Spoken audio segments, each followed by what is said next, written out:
Hello and welcome to today's episode of the Work at Home Rockstar Podcast. Very excited for today's show because we have two guests today instead of one. So we're talking today to Robby Switzer and Daniel Stafford. They are the CEOs of Shopanova. And what they do is they partner with online stores to help them generate more sales. So I'm very excited to be rocking out with you guys today. Hey, how are you guys doing?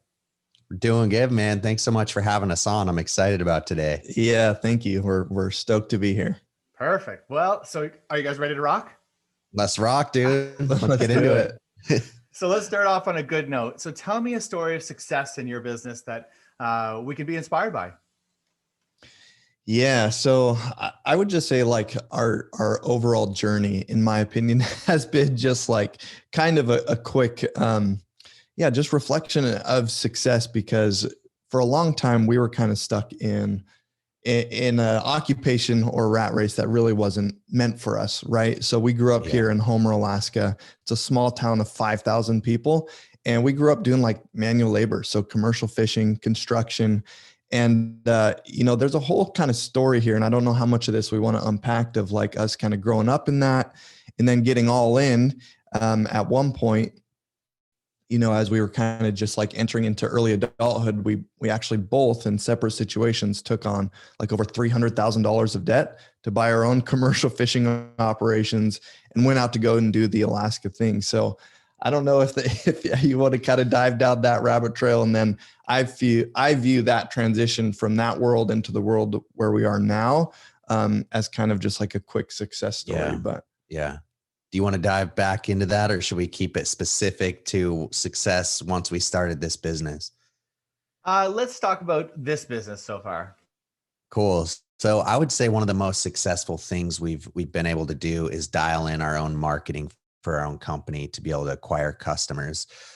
We spent the first year of our business kind of floundering, cold calling people, sending cold emails, and we just weren't gaining any traction. Mm-hmm. But as soon as we dialed in, I'm sure your audience knows, like an online funnel, sending paid traffic to it and getting leads booked on our calendar, we pretty quickly took off from there. So kind of nailing our marketing and messaging and getting it out in front of people is what really started making us successful early on. Beautiful. Right on. So now on the journey to success, and hey, you know what? Maybe we can get back into your past a little bit for this one, because, we're going to hit some bad notes here and there. And, I'm just trying to normalize this a little bit because we all kind of hit a stumbling block at some point. And I'm wondering, was there a big one for you guys that kind of stands out that, kind of hit you hard, and how did you recover from that?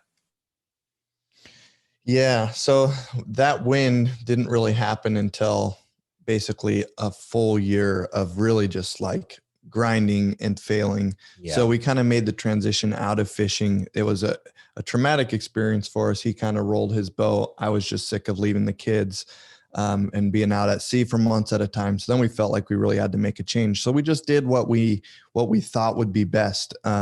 We took kind of a hobby that we were really, really passionate about when we were out on the water and out on the boats. We always had a video camera with us and we liked making videos. So we said, hey, like, we know this isn't going to work for the short term and especially the long term. Let's start a video production company.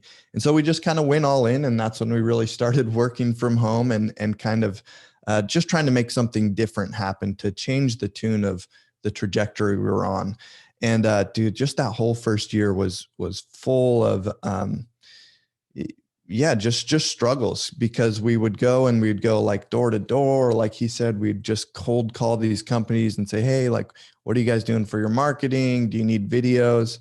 And we were able to scrounge up enough sales to figure out how to stay in business, but definitely not enough to be like taking money home. Right? Yeah, totally. And one of the biggest mistakes that I felt like we made early on was we actually went and hired somebody to help us with sales before we were ready for it. And so what ended up happening is that whole year consisted of us all three of us working really, really hard to generate sales and video projects.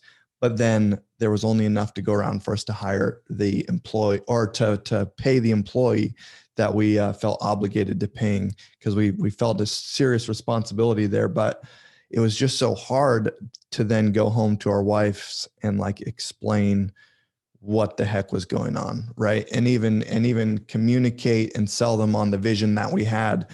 And I think they'd be grateful now because we're now at a place where, we've generated our clients over $100 million in sales attributed to the campaigns we've run. We now have 32 full-time employees that all work from their own homes. And so it's really changed our lives and been a good thing. But dude, it just took so much struggle to get there. And I don't know if there's any details about that first year you would. I just want to give people context for that first year. We generated $100,000 in the business, which isn't bad if it's you by yourself. It's your side hustle, right? While you're building it up, you can make decent money doing it. But that was us and buying new equipment and paying an employee a $50,000 salary, and all the startup fees and everything. So we literally lost money that whole first year, and we were working other jobs trying to supplement our income, which is a great thing to do. That's what I want to say that though, is that's what's super cool about all this is that whole time we're still just working at home, looking on our researching. We had all the tools available to us at home to learn from our mistakes. And that was so cool about that whole first year. Actually, it was just a lot of great learning lessons and being able to have access. We have access to so much on the internet where we can literally learn most skills besides obviously being a doctor or something, but we had no idea about business or how to generate income. But that whole first year, we just had to learn it. And we used the internet and tools that were, on there to learn everything from the ground up. Yeah. And I think that kind of opens the door to just kind of speaking like he had asked, what did we eventually do to get past that? And what it really came down to is we were making marketing assets for these companies. And we thought if it was a cool video, it was going to make their business explode. And so we'd make this really cool video and hey, oh, we're so excited. Did you like the video? And they loved it. And the front end feedback was really good. We'd check in with them maybe a month later and hey, what's going on in your business? You getting a ton of new customers? And they'd be well, posted it on Instagram. We have it on our website. Maybe I have 10 views. We're no, that's not what it's supposed to be. And so it really had us questioning what is the value of what we're doing. And that's what led us down the rabbit trail of doing paid marketing and paid media strategies. So once we have the marketing asset, once we have the video, what are we doing to generate sales from that? And trying to figure out the answer to that question is what led us to eventually becoming an e-commerce marketing agency. And like Daniel said, we just kind of stumbled upon the building blocks to put together that agency. Yeah. It started out with free content, soaking up any tutorial you could find on YouTube. And eventually it came to basically hiring a mentor and getting a very, so much hands-on help for us to not only learn how to generate our own leads through our own marketing, but then to acquire the customer and then get the customer results. Yeah. Wow. So if I'm understanding this, you guys ended up creating a business that solves the problem that you guys had when you started your first business, I guess. Yeah, that's a great way to put it. Yeah. Wow. Was just perfect. Because that's exactly it. I think there's a lot of people that will take their first step and they'll find something that they're really good at, but then realize that there's a gap between what they're really good at and how to get that to the market. And you guys just kind of went, okay, well, we're going to figure it out and then we're going to make a business out of it. Right. Yeah. Yeah, totally. And you're so right. The first step, it was so important. If I reflect back on how we got started, it wasn't a winning model, but that's okay because it led us to where we are now. Yeah. Which is really important for everybody. I think to take out of this is that, just getting started is the first step. Totally. And, 100%. Whatever that leads, I think that's the thing is people overthink things and they're just oh, I don't know where this is going to go and all that stuff, but just getting started with something that you're passionate about will end up leading you eventually to where you need to go as long as you just keep moving forward. Right. Yeah, absolutely. So now I remember, oh, go ahead. Oh no, go ahead. I'd rather hear your story. Yeah, no, I was just going to remember when back to a moment when this kind of shifted for us. And it was actually our internal beliefs because we grew up commercial fishing and everything. And I grew up since I was 3 going out on the boat. And so once I got married and started having a family, I felt the pressure of needing to start my own business. And I was like, well, the only way for me to do that is to do what I've always done. And that's buy a commercial fishing boat. And that's what I'm going to be doing just because that's all I've done. But I remember I read the book Think and Grow Rich, and it totally shifted my perspective of what was actually possible for me. And I know there's so many people that are like, well, I don't know what else to do. I've always done this, but you got to retrain your mind to believe in bigger opportunities and better ways to create wealth first, and then start taking the first step like towards that vision. And it's crazy kind of what doors open and what unlocks before you once you shift your mindset and perspective. Yeah. And then there's a whole element, I feel like, just kind of back to the, getting your fans and getting your marketing in place. For us, and I feel like for a lot of people starting businesses out of their home, there's a certain amount of almost like a fraudulent mindset that comes up where it's like, can I really be charging for this? Cause am I really a real business? Cause I'm working out of my house. And I remember we felt that same thing because we are like two kids from Alaska, like commercial fishermen, like who's going to hire us for marketing? We tried to hide that for so long. And, there was a certain amount of, people can sense that, and they weren't connecting with anything that was authentically coming from us. And eventually, this was kind of a turning point for me, kind of on the getting your fans specifically, was we said, you know what, we're like, let's just own it, because the truth is, like, these experiences we've had, whether that's, living in a small town or being out on the water, this really gave us a value for, things like innovation or hard work, or just being able to be accountable to the person you are, because you might bump into them at the grocery store because it's that small of a town. Yeah. And so we're like, let's just own it. And we started kind of sharing our story of our transition out of that line of work. And people were just like amazed by it. They're like, no way. Like, that's so cool. You guys used to do this and you're up in Alaska. Like, of course I want to hire you to run my e-commerce marketing campaigns. Yeah. But it was so contradictory to what we thought. We thought that nobody would actually, take us serious. And I feel like for a lot of people starting businesses out of their homes, that's kind of what they think. And so they have a hard time authentically putting themselves out there. So again, just want to encourage people to own your story, authentically show up. And, Patrick, one of the guys who works with us and does a lot of business development and helps our clients, grow their brands, is he says, like, you don't want to be, there's so many online stores, people running e-commerce stores, maybe that started out of their house and they're making, cool jewelry, selling it on Etsy, whatever. He says they're always trying to do their best impression of like a faceless company or a faceless corporation. And the people who are actually winning are the ones that are like owning their story, and they understand why they're different and they're unique. Yeah. And so I would just encourage people to own it, and, I think people connect more. Yeah. I agree. That's a ton of gold right there in that.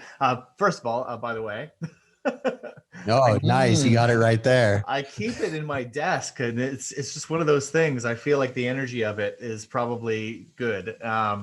But yeah, I mean, you mentioned that, feeling like a fraud and the imposter syndrome. Like, I mean, it that's totally real out there. I think a lot of people sort of compare themselves to these people that are super successful. But what I find interesting about these podcasts, especially, and listening to other people's podcasts as well, and, trying to listen to as many interviews as you can, is that you find out real quick that everybody who's super successful has gone through some sort of personal like struggle to get there, and everybody's human.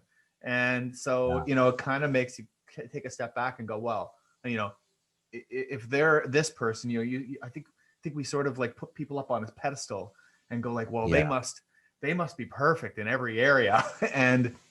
But the reality is that, hey, maybe they've got tons of success right now, and maybe they are perfect right now. They're probably not, but maybe they are.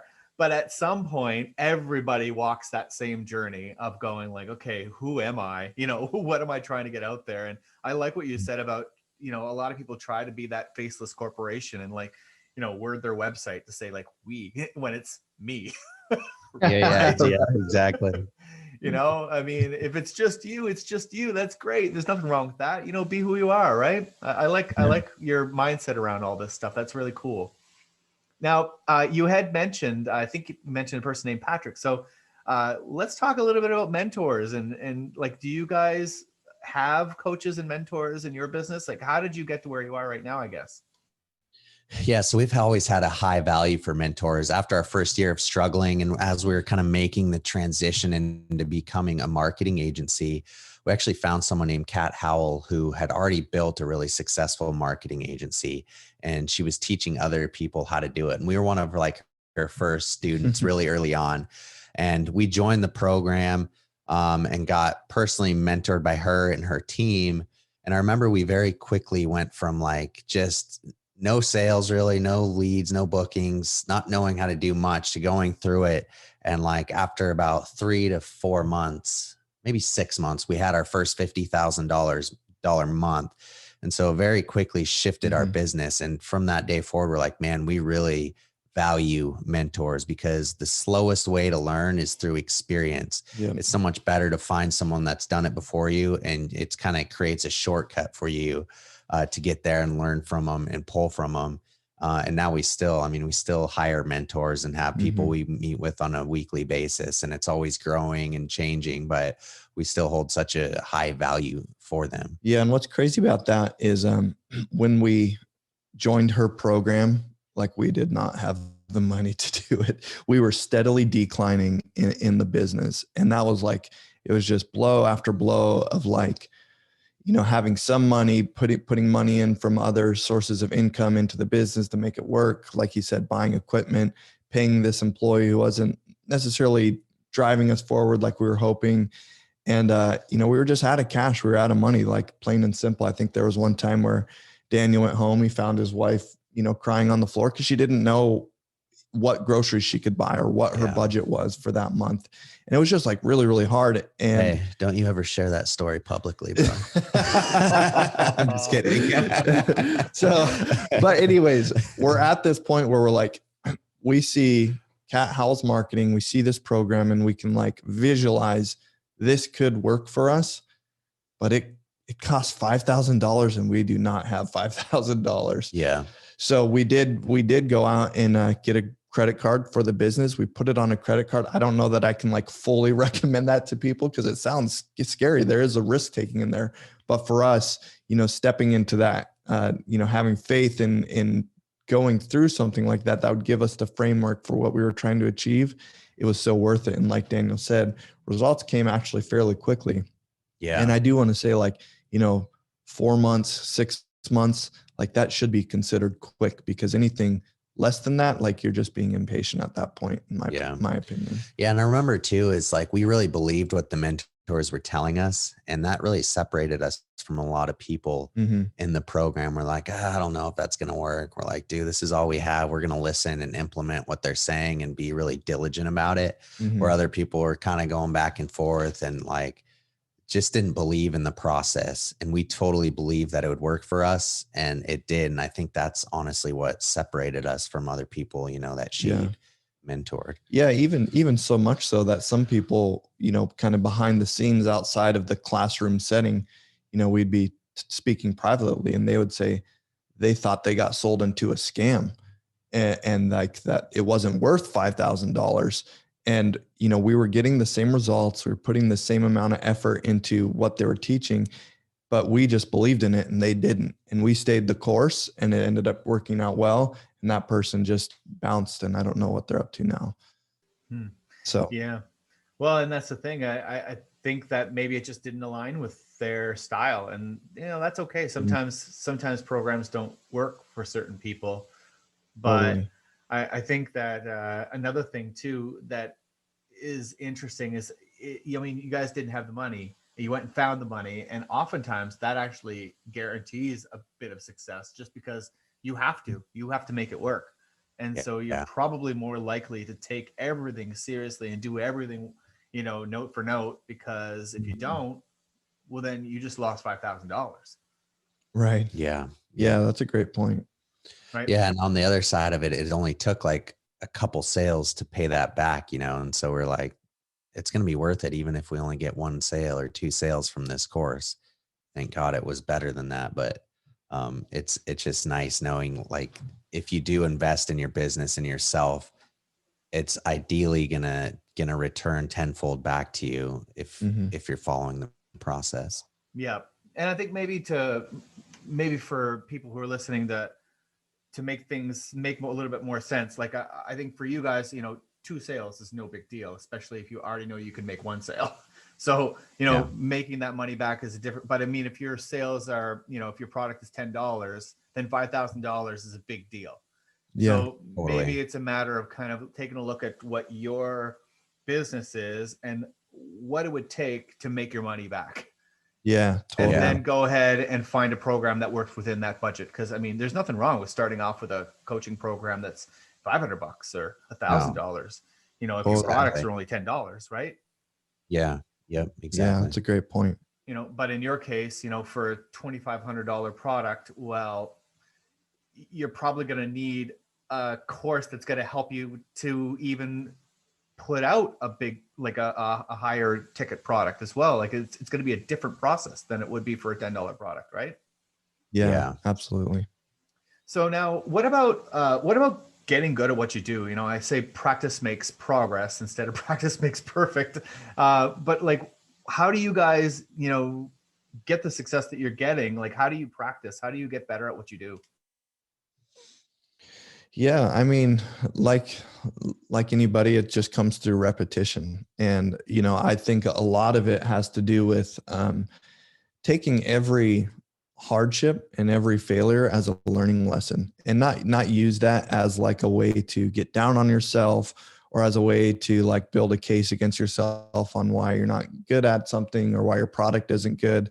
Like if you get a bad product review or you have a bad exchange with the customer who bought your product, and you don't want to use that as like ammo toward yourself to say, to like build a case against yourself. You use that to learn, right? And you use that Mhm. to take the next step and figure out, if there was any validity to what they said. And you take these bad experiences and you learn them and you use them as learning lessons. And I feel like that's been super helpful for us, because if you have that lens, you can almost start to view those as gifts, because it's showing you where you can be doing something better. And Yeah. I just think that's a really healthy way. And then just stay in the process, continue showing up, even if it feels like you're not making progress, even if it feels like you're not making momentum, just continue to show up and put in the effort to make something happen. And be patient with yourself, because for a lot of times the first, like the first part of starting a business, it can just feel slow. But what you don't realize is that you're building a history for the business, you're building credibility, you're slowly building authority, and it will continue to build if you continue to show up. Yeah, and our roles have always changed too. So practice has always looked different, right? Because when we were starting out, we were doing everything, to then hiring people that did it better than us in those certain areas. So when we first started out, practicing for us looked like becoming the best ad strategist we could, spending all our time learning more about Mhm. that, trying to get better and better results. And that was kind of our world until we were like, okay, we're kind of outgrowing this. We need to hire someone there. So practice for me now is being the visionary. It's almost more personal and self development, because if I stick to my habits, routines, and keep working on myself, gaining knowledge, I know that kind of all the other things in the business are going to fall in place. So it's almost practicing just keeping my routine steady, even things like working out, meditation, connecting with God, getting into the spiritual side. And then that from that, I like vision flows for the company and everything. So it's kind of different from like a specific craft into the business to just like gaining new knowledge and sticking to my habits and routines. So would you say it would be more important to focus on like the routine and on, the amount of time that you spend doing something, or on some results and progress? Man, that's a hard one, because I think in the beginning it was like we were spending all our time on results in progress, to try to build some momentum.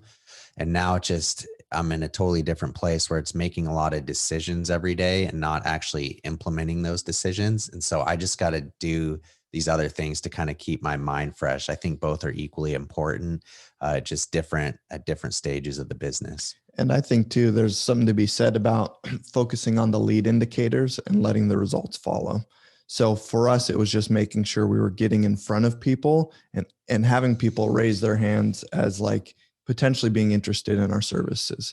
And then from there, it was just taking a certain amount of phone calls every day. So it's all these things that happen before you're actually acquiring a customer. And that's what you really have control over. At the end of the day, like somebody has the decision to hire you for your services or purchase your product, and you don't really have control over their decision or their choice. But what you do have control over is how many people you're going to talk to, how many people you're going to pitch your services to, how many guest blogs you're going to write, kind of, getting people built around your vision and maybe the product you have that solves a certain problem. Yeah.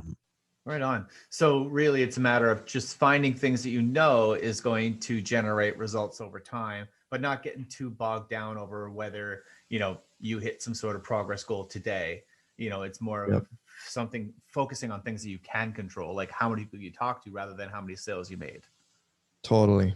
Yeah, exactly. So speaking of getting in front of people, then how do you go about getting the word out there, generating fans and all that stuff? That's you, Rob. Yeah. So the main way we get in touch with people now is just through running our own paid marketing campaigns. So very simple. A lot of the stuff we do, a lot of the messaging we do is kind of built around just the results we're getting our clients. So we really celebrate our clients, and that's cool because it's just encouraging to them. But when we can kind of like come alongside them and help them experience great results, we like to highlight that. And so we'll just be sharing their stories, whether we do that on our own podcast or somebody else's podcast, just like how amazing these brands are. And I think naturally that gives people an inclination to be like, oh, I would like to work with them and I'd like to experience those results. From there, we do have a process of like, if anybody is interested, they can fill out an application on our website, and then we do like a free audit of their business. And we'll look at their website, we'll look at their products, we'll look at what they're doing for marketing currently, and we'll like front load our relationship. We'll do all of that for free. It's called like a free audit. And the whole idea is that we want to do our due diligence to make sure we can actually help them, but also just really like give them the ability to see how we work and see who we are. And it's kind of like a low stakes thing where we can kind of feel each other out. And so we're just trying to provide a ton of value on the front end. Yeah. On top of that, there's just all of the very simple things that I think everybody should be doing. And that's, maintaining a presence on social media, whichever one, fits well for you and your brand. And just making sure you're showing up wherever it's relevant, whether that's through blogs or emails, or even in person. If you're going to events or something like that, going to, maybe like a fair or whatever, you can just get the word out that way. Cool. So like a lot of it is really celebrating results publicly, which kind of, that's a double dip, right? I mean, you get to promote them and create some value from them, and you also get to attract other people that might want that same result, right? Yeah, totally. I want to say too, a lot of our marketing is videos of Robby and I, where we used to just use like stock images and stuff, or images of the team, whatever.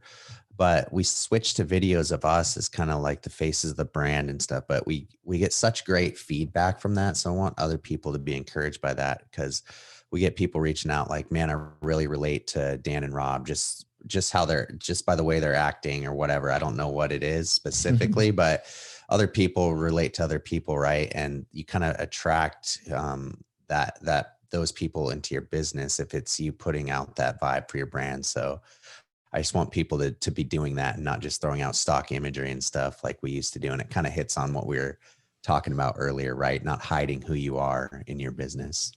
Yeah, I agree with you completely. Like, and I mean, the result of that is that the people that are, resonating with you are really people that would work well with you. And the people that don't resonate with you are probably people that would have clashed with you anyway.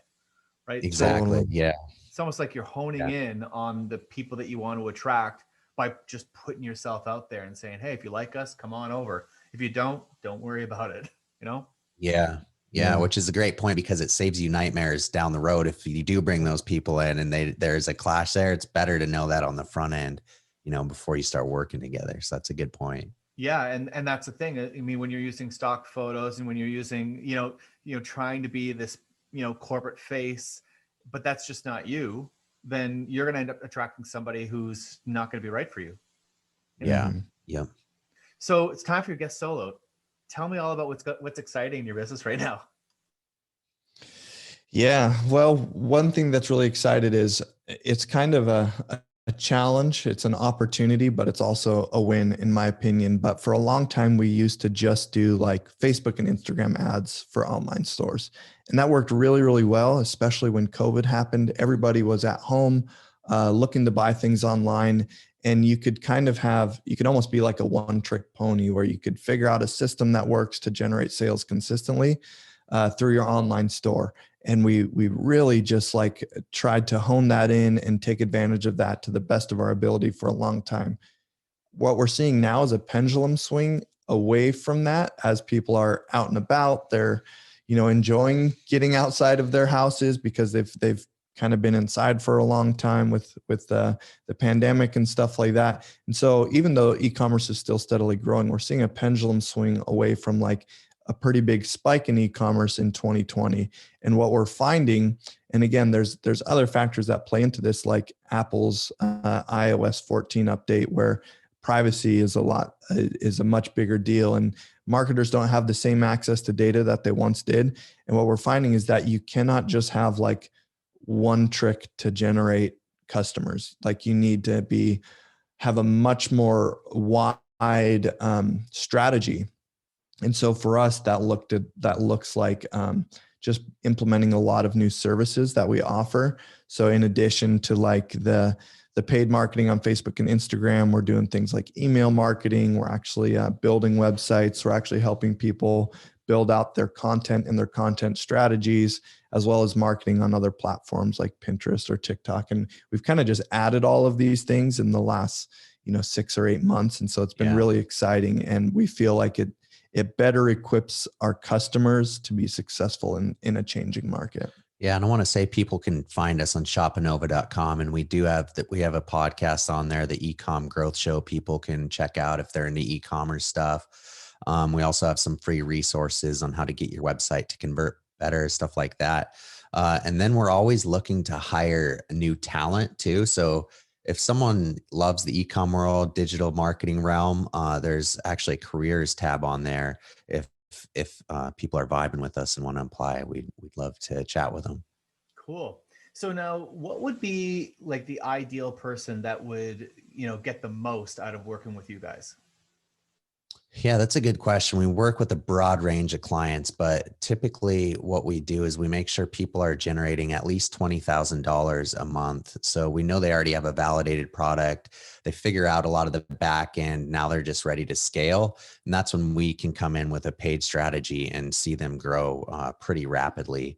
With that said, too, we have a lot of 7 and 8 figure brands working with us as well. So kind of everyone in there, but the main piece is have a validated product and systems built out to where you're ready to scale. Love it. Great. Well, thank you so much for rocking out with me today. This has been very, very useful. Yeah. Thanks for having us, man. It was a fun time. Yeah. Thank you. Right on. And to the listeners, make sure you subscribe, rate, and comment. We'll see you next time on the Work at Home Rockstar podcast.